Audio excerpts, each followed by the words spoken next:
Hi guys, welcome back to my channel. I hope everyone had a great end to 2018 and is off to a good start this year.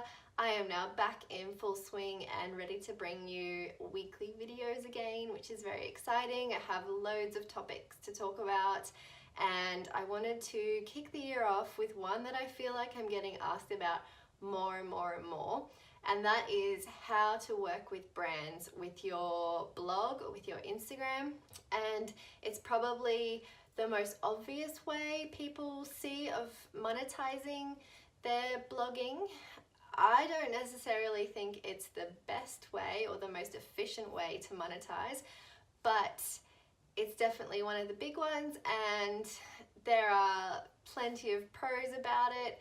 I plan to talk about the different ways to monetize your blogging in another episode, so keep your eye out for that in the future. But today, let's talk about working with brands. The first topic I want to cover, or the first question I want to answer, I guess, is how big does my audience need to be before I can start working with brands? And to be honest with you, I don't think audience size is the biggest deal anymore.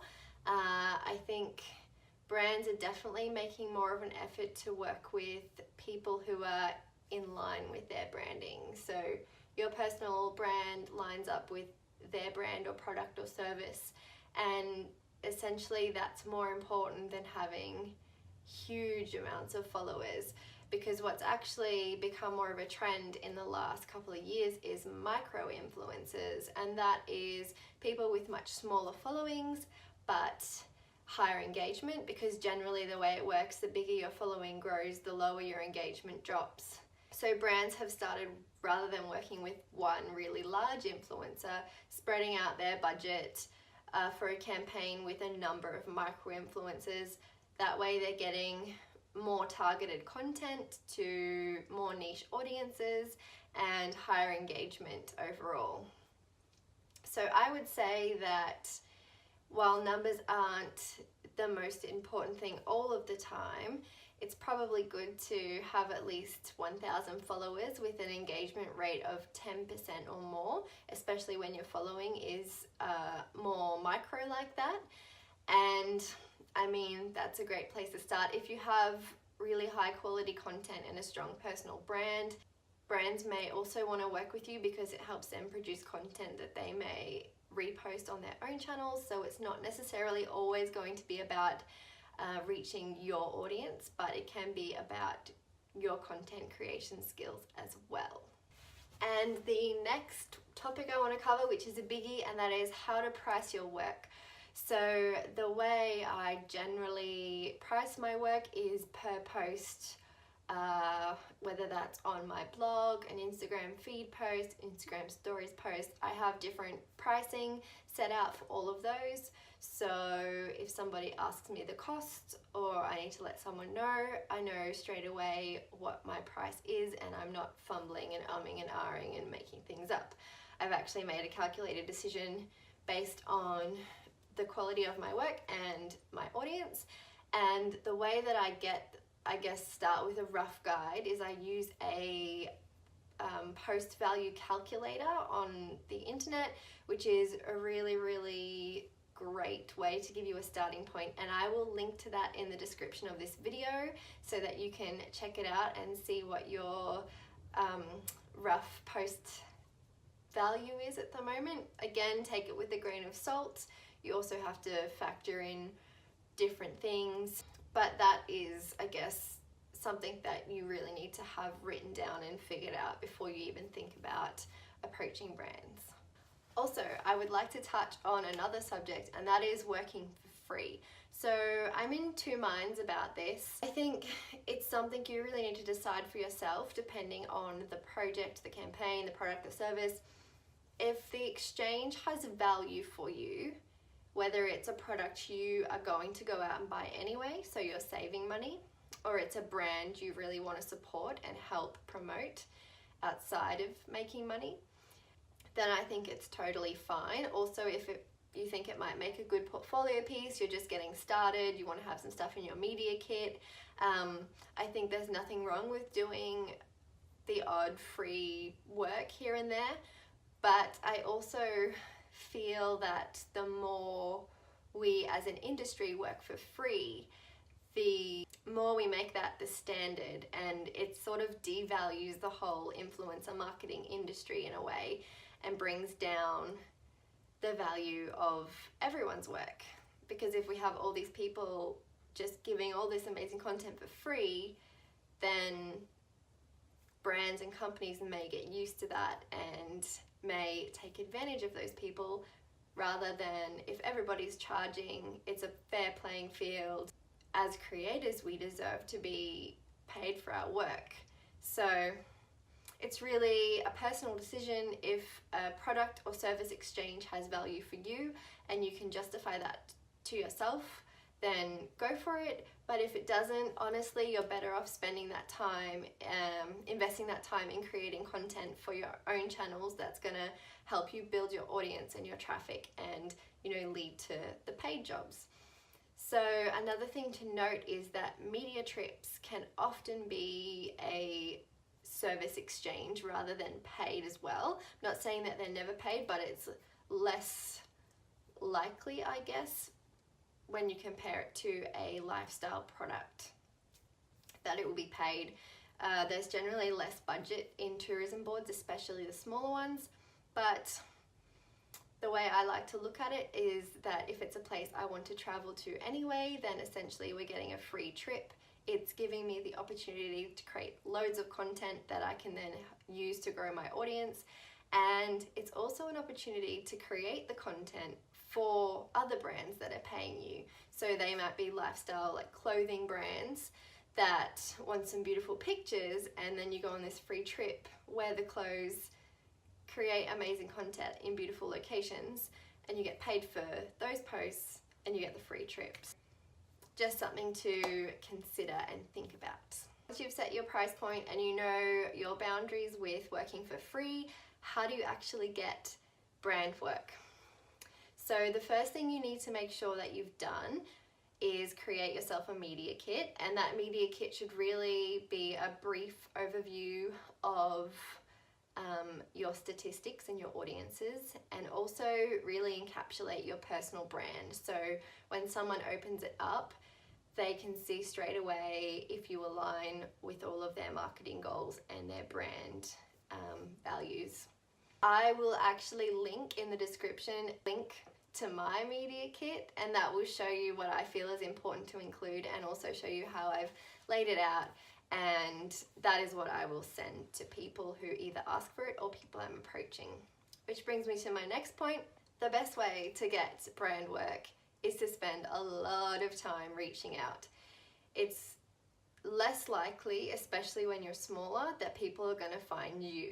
So you can't just sit back and expect work to fly in the door, because it's not going to happen. What I like to do is on a weekly basis, I will schedule some time to reach out to brands, and I will do this via email is the best way. So if you either have a brand or a tourism board in mind, get onto their website, try and find an email address and write them a personalized email with a proposal of how you'd like to work together, what you're going to offer them. Remember, they need to see the value in this collaboration, and also attach your media kit. And I would also suggest keeping a spreadsheet record of all of the reach outs you do, just because it's really handy in, say, a few months when you're thinking back to who you've reached out to. You can easily look back at it, and I actually keep a record of who got back to me, when they got back to me, what the status of that reach out is. I think it's just really handy information to have. And then apart from reaching out on an individual basis, another really great way to get work is to get added to the blogger list on local PR agencies, in local PR agencies or PR agencies that align well with your audience.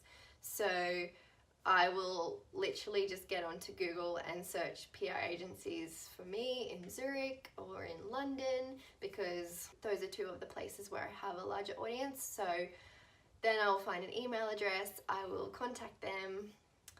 You can offer to meet up for a coffee if they're local, send your media kit, tell them a bit about you and what you do, and let them know you'd love to be added to their blogger list, because all of the bigger brands will work with PR agencies to do their influencer campaigns. So sometimes it's pointless to actually try and email these bigger brands directly, because all of their PR marketing is outsourced to agencies. So that can be a really good list to get onto. So when a campaign comes up that PR agency thinks you're suitable for, they will contact you. Another way is to make sure that you are going to any networking events in your area. I think networking is really quite underrated. As with any industry, it's not what you know, it's who you know. And I know I've been to some really simple either networking events or press events and met people I never would have met, which resulted in work opportunities I never would have had. So I think it never hurts to get out there and meet people in the real world. And finally, you may have seen or be aware of websites which actually facilitate influencer campaigns between brands and influencers. You as an influencer can sign up to these websites, and you'll basically be put onto their database. And on the other hand, brands sign up to the same website, create a campaign, and then they have access to view the database of influencers or bloggers who are there that they can choose from and contact about the campaign. I've signed up to a few of these and actually haven't found that they result in much work, but in saying that, it doesn't take long to sign up, and who knows what it might lead to, or which brand might find you and think that you're a perfect match for their campaign. So I think it's worth putting in a couple of hours to do that as well. And then lastly, I guess one thing I just really want to say is make sure you're constantly reaching out. It's something that as I get busy, I often put on the side or forget about, and then I sort of come to a point where I'm like, oh, I've got nothing in the works anymore, and I have to go back and start again. And sometimes Jason even has to remind me, like, you need to be reaching out. Remember that. Like, remember all of the jobs that have come out from reaching out. So don't be disheartened by all the no's and all the non-responses, because there will be yeses, and you just got to get all those no's to get that yes. Just remember that it's the same for everybody. And one of my favorite quotes is, if you never ask, the answer will always be no. So if you want yes, get out there, ask, put it in your weekly schedule, and you will start getting work. Finally, I just wanted to go through a couple of points of things that you should expect once you've secured work with a campaign, what the process is actually like. So once you've agreed on a price, you will often get sent a contract which you'll need to sign from the brand. Then you will obviously do the work, deliver it on time, go above and beyond what the client is expecting, make a really good impression, because that's where you get repeat work. Then it's quite often asked that you send through screenshots of your statistics on any posts you did. That's really normal, so that the brand can see the actual outcome of the collaboration. And finally, you send through your invoice and a little thank you note. And that is basically, in a nutshell, what I have learned so far, what my experience has been, and what my top tips are for working with brands. If you do have any more questions about this particular topic, please leave a comment below, and I will definitely endeavour to get back to you. And if there's any other topics you want to see from me in the coming weeks, please reach out. Also, a last little note, I am currently doing one-on-one Instagram coaching and have had some really great feedback from my clients already, which you can see on my website, and I will also leave a link to that. So if you're interested in some one-on-one feedback, tips and advice for your Instagram, I am here to help. So that is it for this week. Until next week, bye guys.